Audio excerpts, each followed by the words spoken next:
PET paper फुटी प्रकरणी SIT स्थापन करण्याचे मुख्यमंत्र्यांचे आदेश। आरोपींवर कठोरात कठोर कारवाई करा, कुणाचीही गय करू नका। फडणवीसांच्या पोलीस महासंचालकांना सूचना।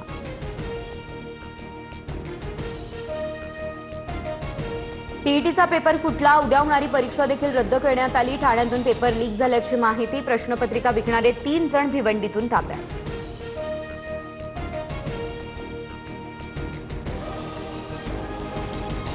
अमित शहा यांच्याकडून ऑपरेशन देवेंद्र सुरू। फडणवीस पंतप्रधान पदाच्या शर्यतीत उतरतील असे शहांना वाटतंय, म्हणून शहांनी खासदार फोडायला लावले, उद्धव ठाकरेंचा दावा।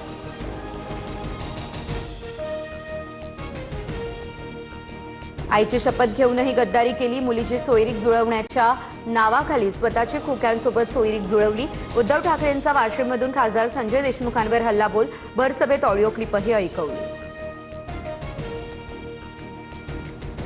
उद्धव ठाकरेंना सोडणार नाही अशी शपथ घेतलेली नाही, ठाकरेंनी ऐकवलेल्या ऑडिओ क्लिपवर फुटीर खासदार संजय देशमुख यांची प्रतिक्रिया। शिंदेंच्या आमदारावर 40 लाखांच्या खंडणीचा आरोप। ठाकरे सेनेच्या रविकिरण इंगवलेंचा व्हिडिओ बॉम्ब। आमदार राजेश क्षीरसागर यांना 40 लाख दिल्याचा कंत्राटदाराकडून उल्लेख। आम्हाला वरही पैसे द्यावे लागतात, क्षीरसागर यांचं वक्तव्य। विरोधकांच्या पायाखालची वाळू सरकली आहे, व्हिडिओ एडिट करून माझ्यावरती आरोप केले जात आहेत। उद्या सकाळी 11 वाजता पत्रकार परिषद घेऊन भूमिका स्पष्ट करणार। खंडणीच्या आरोपांवर आमदार राजेश क्षीरसागर यांचं स्पष्टीकरण।